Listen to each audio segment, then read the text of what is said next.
Hello boys, girls, and a tech line in between. Today we're going to be doing What If Deku Was the Winter Soldier, Part 2. The night was silent, too silent, until the roar of an engine cut through the silence like thunder. A black motorcycle sped down the neon-lit streets of Hasu, its rider a blur of technical armor, a black mask covering half his face, and a mechanical arm that glistened beneath the moonlight. This was Izuku Midoriya, aka the Winter Soldier. His mission, his target, a former hero commission informant who'd gone wrong, leaking classified data about the commission's special projects. The soldier breached the compound silently, dropping from the skylight with surgical precision. No hesitation, no emotion, just assumption. 3 guards were down before they even reached for their weapons. Throats crushed, weapons destroyed, spines shattered. His movement was fluid, terrifying, efficient. The serum made every movement perfect. He reached the final room, the informant trembling, backing into the wall. Wait, you don't know what they did to you. The crack. The mechanical hand slammed him into the wall before he could finish. His spine severed. His body hit the floor with a dull. The soldier stood over him, the HUD in his visor confirming the mission. Objective complete. No satisfaction, no emotion, only completion. The motorcycle roared back into the distance,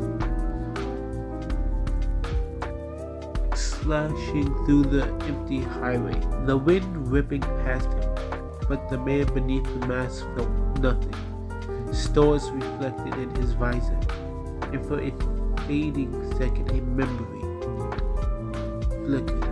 A boy small and hopeful, running through a crowded street, clutching a hero notebook, a smile that used to mean something. Then it was gone. The conditioning locking it away before it could take root. He arrived at the hidden commission base, disguised beneath a hero public safety building in Tokyo. Guards silenced and straightened as he passed. Not one dared to look him in his eyes, because he was their weapon, their ghost, their secret. Inside the glass conference room, 2 figures watched footage of the Winter Soldier's latest mission. Dr. Kayako,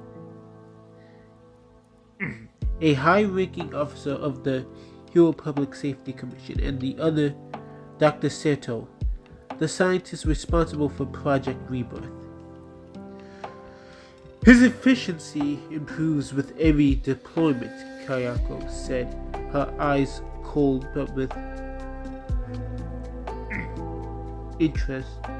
Protocols still trigger unnecessarily. Dr. Seto adjusted his glasses, unease flickering in his tone. We've pushed the natural ripes too often. Any more and his mind might collapse completely. He wasn't designed for repeated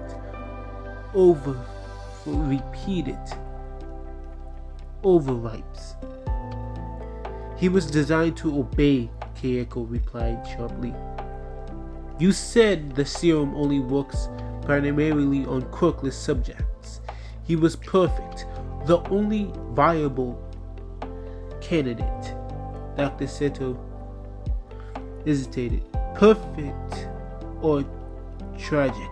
He was a boy with dreams of being a hero, and now he's the weapon heroes need, she contested coldly. You saw what happened when we tried the serum on Quirk subjects, right? Their quirks reacted violently. They turned into giant monsters, unstoppable, beyond control. We needed a blank slate, a clean foundation. She looked at the mirror, where the Winter Soldier stood motionless in the debriefing room. Removing his mask revealed emotionless green eyes that once shined with hope. Izuku Midoriya, Deku said softly. The world forgot you existed, and that's exactly how we wanted it.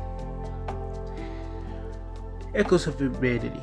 Later that night, alone in the quarters of the soldier set, cleaning his rifle, the mechanic wire of his arm echoed faintly in the silence. He glanced a fragment of something, a torn notebook, page trampled under the feet of somebody. He ignored it, continuing to wipe his gun.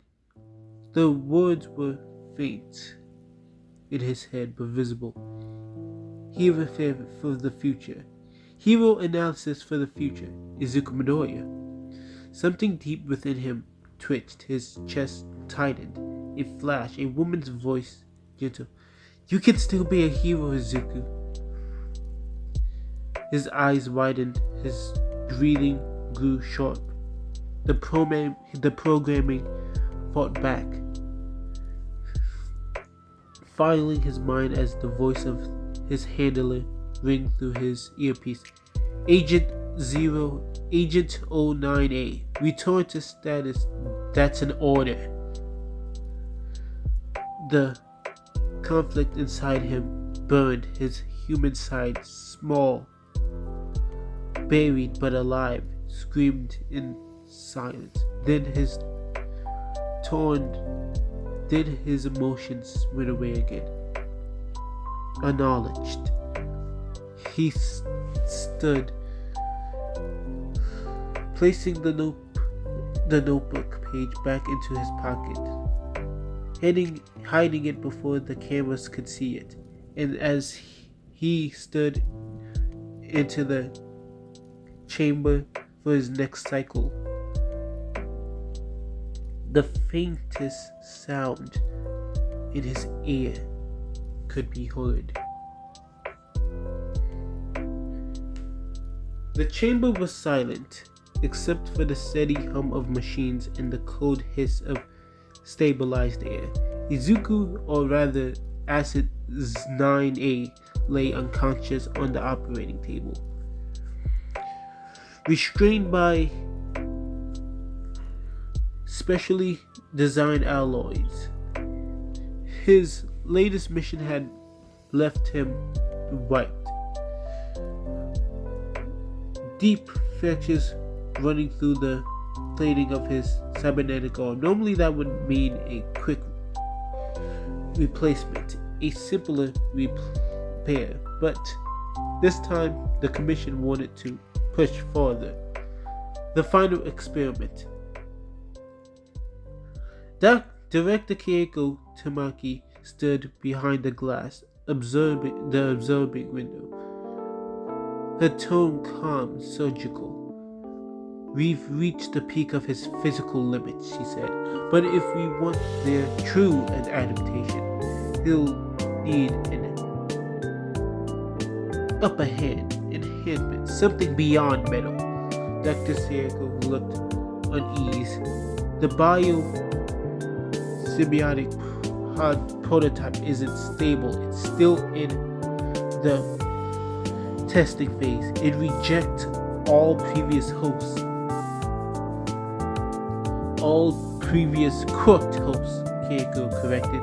Midoriya's physiology is perfect for it. His quirkless biology accepts artificial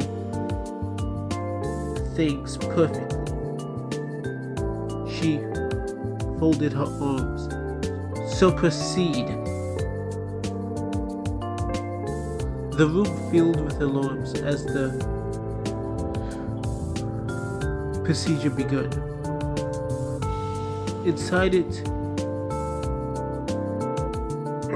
laid a mass of black liquid, flesh, living, turbid, pulsing like veins. It was alive.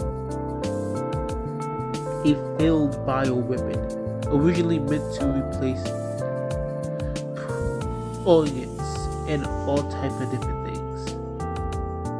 As the capsule opened, the entity reached violently, lurching at the air. The scientists restrained it using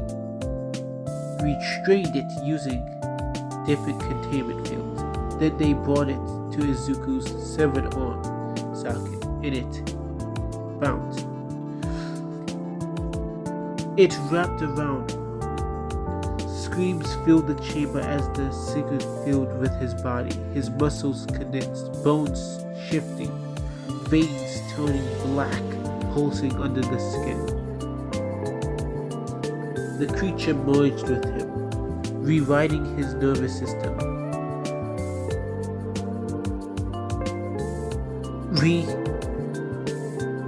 reprogramming itself into something both mechanical and alive. When it was over, the arm was gone. In its place was something else, a mass of smooth, shifting black metal that reformed at will. When adjusted, it unraveled into long rips like tentacles, with slamming edge capable of cutting through steel. When calm, it solidified into a regular arm, silk, almost liquid. Izuku's heartbeat stabilized, his eyes opened, faintly glimmering, edge shot through his veins.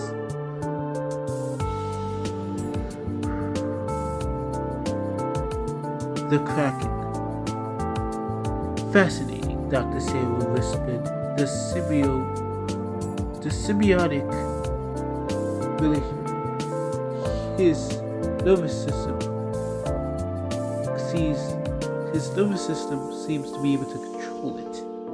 The monitor's spoke. The arm reacted. One of the observation walls with explosive force before retreating. Izuku sat up slowly, breathing heavily. The restraints fell away as the new prosthetic twisted, forming into 5 blade-like shapes before solidifying back into an arm. Asset 0A, Kyoko said through the speakers. Can you hear me?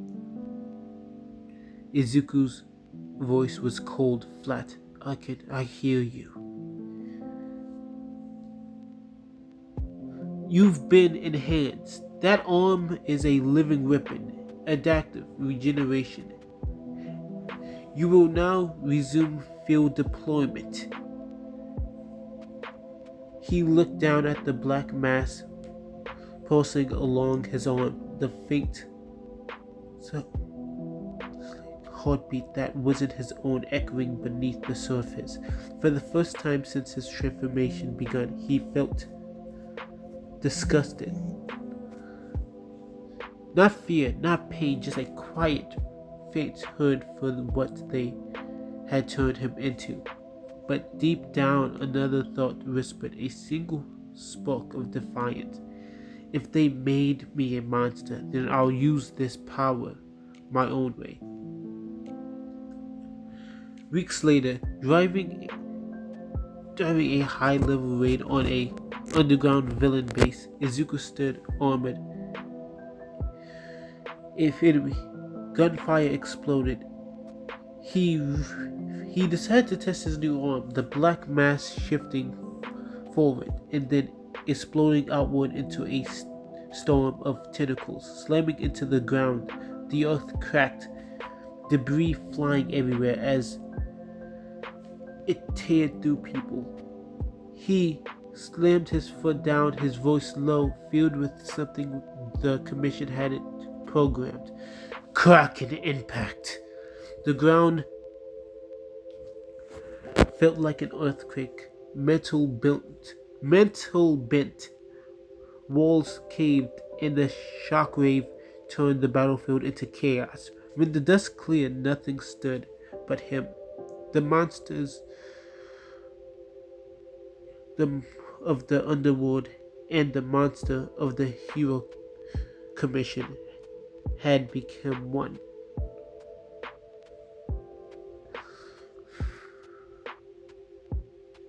I think I'm going to end it here. Anyways, bye bye.